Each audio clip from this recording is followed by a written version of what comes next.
Welcome back everybody. Saudara semua di seluruh dunia, jumpa lagi dengan saya. Dalam video ini saya ingin berbagi saya ingin berikan informasi tentang penyebab terjadinya inflasi dan stagflasi di seluruh dunia ini sekarang ini di negara-negara besar. Itu karena ada perubahan dari supply chain atau rantai pasok dunia itu berubah. Oke, penyebabnya itu awal-awal Januari, minggu awal Januari 2020, Badan Kesehatan Dunia WHO mengumumkan bahwa ada virus pneumonia baru, flu baru di provinsi Wuhan, China.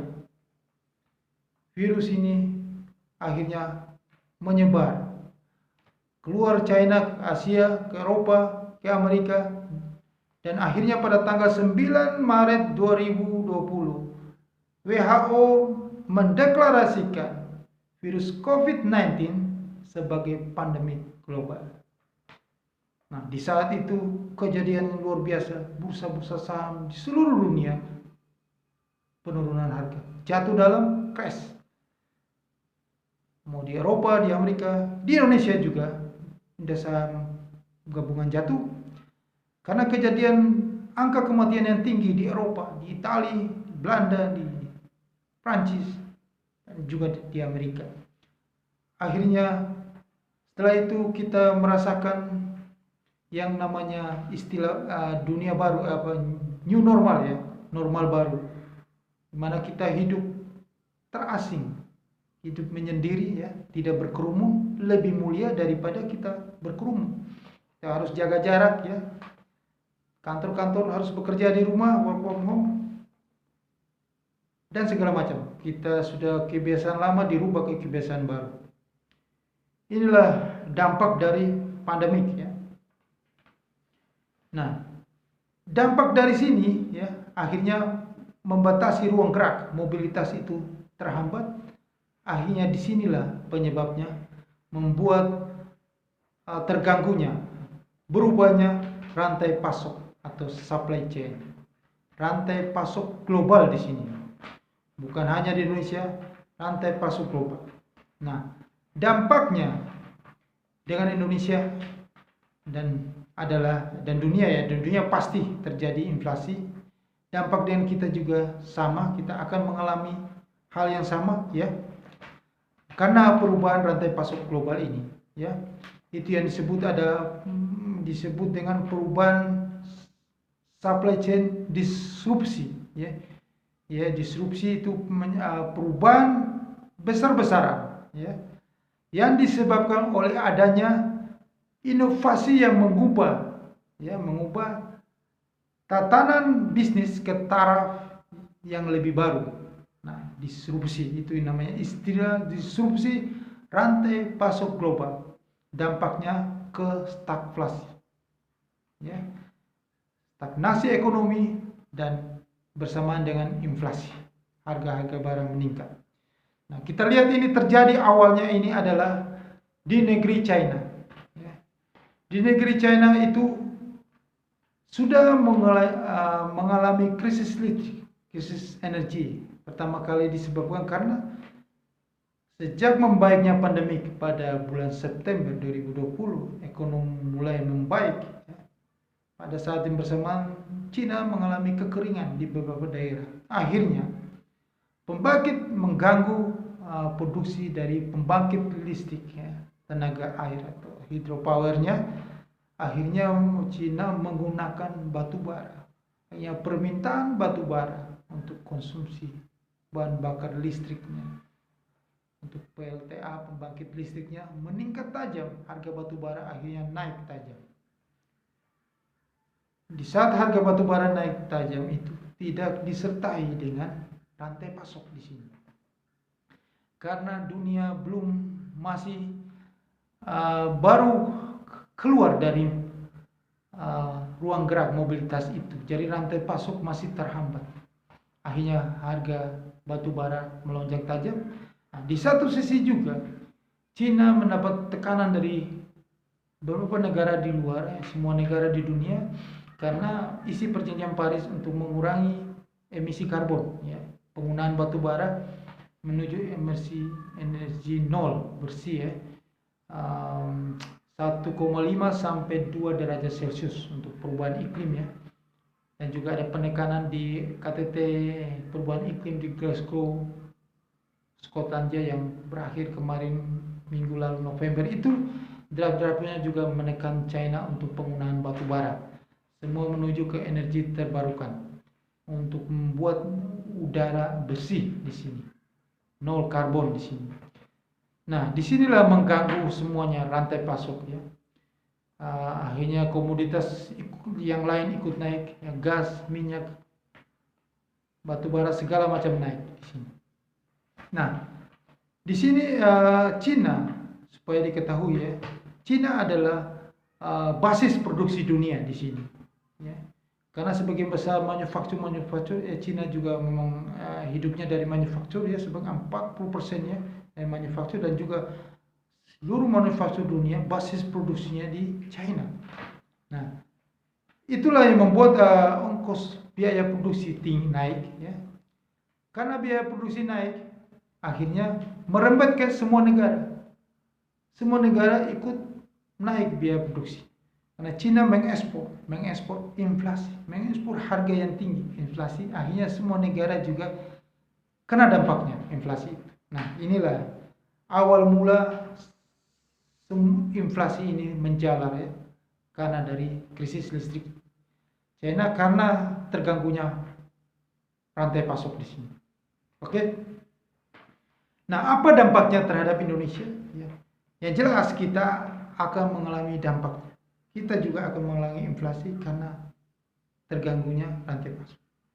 Ya, kita bisa lihat lagi karena di seluruh dunia kita vaksinasi yang sudah cukup tinggi, ya, akhirnya kekebalan imun tubuh sudah tinggi, akhirnya kita sudah mulai kembali hidup, mobilitas kita sudah mulai kembali, ya, sudah bisa beraktivitas kembali, ya, sudah mulai pulih kembali ekonomi. Nah, di saat ekonomi yang sudah begitu cepat pulihnya, itu tidak dibarengi dengan kemampuan produksi. Produksi masih melambat. Akhirnya kekurangan, terhambatnya rantai pasok di sini. Nah, kita juga sangat tergantung dengan import barang dari luar, karena di dalam negeri kita, di domestik kita itu masih baru pulih dari pandemik, ya. Mobilitas terganggu, ruang gerak, ya, kemarin di saat pandemi. Jadi masih terganggu rantai pasok, ya, tetap juga, dan konsumen kita juga masih membutuhkan, ya, barang dan jasa yang berkualitas dan harganya murah dari luar negeri. Masih mengimpor barang, ya. Di saat ekonomi kita mulai membaik, ya, kita kan impornya jadi tinggi. Nah, karena kita harus masih tetap membutuhkan bahan baku, ya, dari luar. Nah, harga bahan baku komoditas tinggi, ya. Nah, inilah yang membuat terjadinya biaya produksi yang meningkat, dan juga terjadi inflasi di negara kita, ya. Karena terus terang kita tidak bisa dikatakan bahwa kita harus berdiri sendiri, kita tidak perlu impor, itu pun tidak bisa. Dan kita harus menjual barang tidak di dalam negeri, di domestik kita, itu juga tidak benar, kan? Karena apa? Di dalam negeri kita sendiri itu masih lemah daya beli, karena yang terjadi di seluruh dunia ini adalah inflasi bukan didorong karena permintaan yang tinggi, tapi inflasi yang didorong karena terbatasnya penawaran, melemahnya daya beli. Nah, inilah yang membuat rumit, ya, pusing, ya, di sini. Karena inflasi ini juga disebabkan karena kurangnya daya beli di sini. Kalau inflasi disebabkan karena permintaan yang tinggi, itu ekonomi bertumbuh. Nah, di sini kurang daya beli. Makanya hari ini Bank Indonesia tidak bisa menetapkan kenaikan suku bunga. Sudah 9 bulan ini kita mengalami suku bunga yang paling rendah sepanjang sejarah, 3,5%. Itu terendah dalam sejarah negara Republik Indonesia. Ini karena memang pemerintah harus memberi stimulus itu. Harus ada bunga rendah untuk membangkitkan ekonomi. Nah, jika pemerintah hari ini ternyata tidak jadi menaikkan suku bunga tetap ya 3,5%. Jika pemerintah Bank Indonesia menaikkan suku bunga, maka pemerintah membuat risiko besar terhadap ekonomi negara kita. Karena di satu sisi kita mengalami inflasi ini karena penawaran, ya, sisi penawaran yang lemah, ya, daya beli yang tidak ada terbatas. Jika suku bunga dinaikin, maka ini mengganggu dari sisi penawaran. Maka ekonomi kita semakin memburuk, bukan membaik. Maka pemerintah sudah mencermati itu. Ya. Harus ada stimulus dalam ekonomi, ya. Jadi belum saatnya menaikin suku bunga. Memang suku bunga itu naik itu untuk mengatasi inflasi. Itu memang rumusnya begitu. Tapi tidak bisa dinaikin sekarang karena ini memang kondisi stagflasi. Ya. Karena kondisi dalam sisi penawaran, daya beli itu minim. Untuk menggerakkan daya beli tidak bisa dengan menaikin suku bunga, maka ekonomi akan terpuruk. Ya. Nah, inilah yang memang sudah langkah yang tepat hari ini Bank Indonesia tidak menaikin suku bunga. Ya, karena hal-hal tadi itu. Ini rantai pasok ini sangat mengganggu ekonomi, ya, mengganggu kelangsungan ekonomi, ya, mengganggu sehingga membuat biaya produksi semakin tinggi sehingga stagflasi itu terjadi karena ongkos produksi mahal membuat perusahaan-perusahaan jadi perusahaan itu juga tidak bisa membebani konsumen dengan harga yang tinggi juga karena biaya produksi itu, ya. Akhirnya ya itu kondisi ekonomi itu berjalan di tempat, ya, di sini. Nah, Indonesia itu inilah yang namanya globalisasi. Jadi kalau misalnya kejadian di satu tempat itu akan merembet ke tempat yang lain. Jadi itu semua ada ketergantungan secara globalisasi. Jadi kita tidak bisa bilang bahwa kita bisa hidup sendiri. Kita ngurusin pasar domestik kita karena pasar domestik kita besar. Nah, perlu diketahui bahwa pasar domestik kita ini masih terganggu ruang geraknya, mobilitasnya karena pandemik. Jadi kita belum pulih daya belinya, kita masih tergantung dengan pasar di luar negeri dan kita juga membutuhkan barang-barang impor dari luar negeri. Dan perlu diketahui bahwa negara tertolong mendapatkan berkah, ya, cadangan devisa kita meningkat, penerimaan negara meningkat karena akhir-akhir ini ekspor kita, nilai ekspor kita meningkat karena ada kenaikan, tertolong kenaikan harga batu bara dan harga kelapa sawit, minyak sawit. Akhirnya banyak sekali perusahaan mendapatkan laba karena ekspor. Jadi kita juga membutuhkan pasar luar negeri. Nah, karena ekspor lah yang membuat ekonomi kita masih membaik, ya. Cuman masalahnya di sini adalah inflasi yang sudah kenaikan biaya produksi ini yang sudah cukup tinggi, ya. Sementara daya belinya belum ada di sini, ya.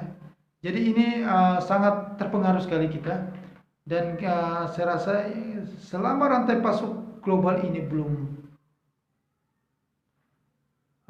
mendapatkan solusinya, karena Anda bisa tahu sendiri kejadiannya di Amerika, ya, banyak di pelabuhan-pelabuhan, ya, banyak sekali kontainer-kontainer yang tertahan di pelabuhan karena tidak ada, ya,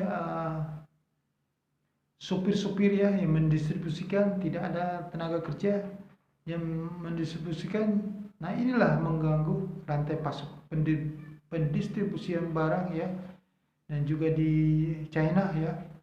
Nah, hal-hal seperti inilah yang membuat inflasi ini berkepanjangan, stagflasi ini yang berkepanjangan. Inilah yang mengganggu ekonomi global. Jadi dari hal-hal ini saya mencermati bahwa kondisi ini akan berlanjut di tahun depan ya.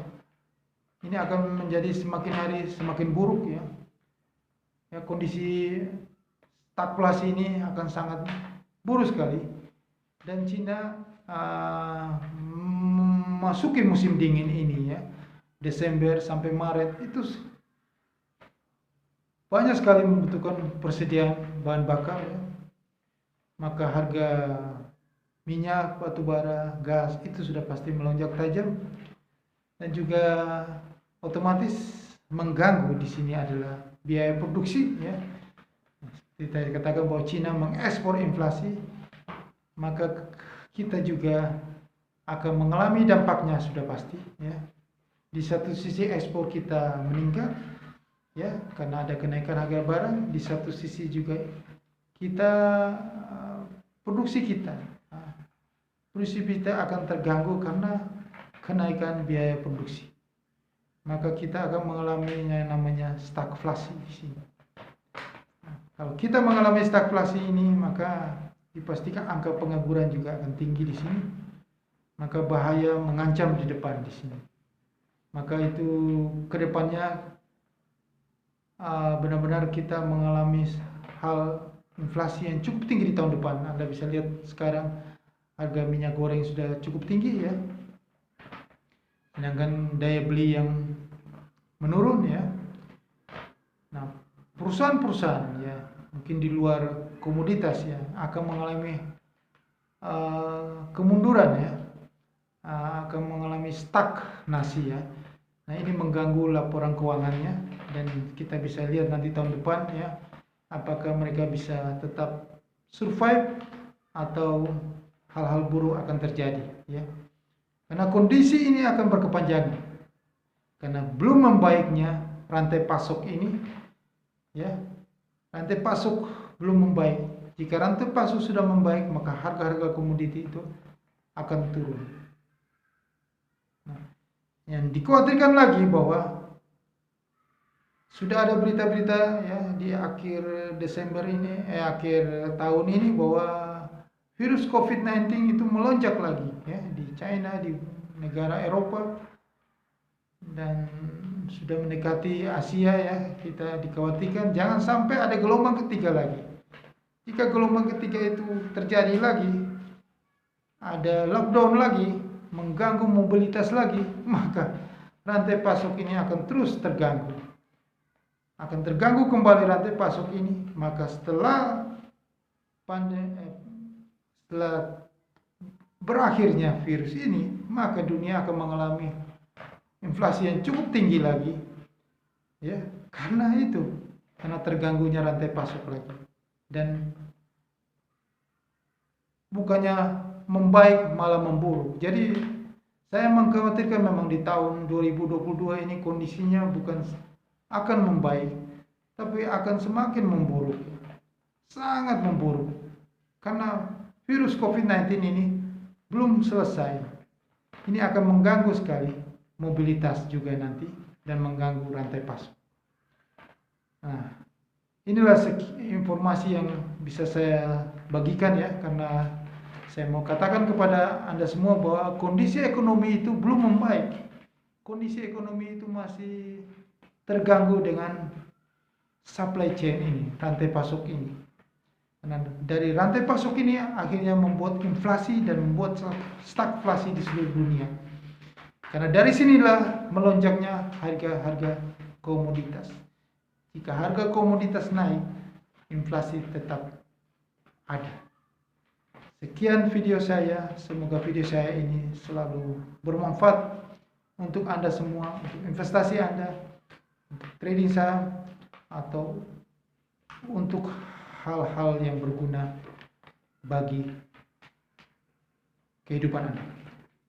Jangan lupa Anda subscribe video channel YouTube di bawah ini, dan Anda tekan lonceng supaya Anda bisa mendapatkan notif berikutnya dari video saya, dan like dan komen video ini. Terima kasih, sukses untuk Anda.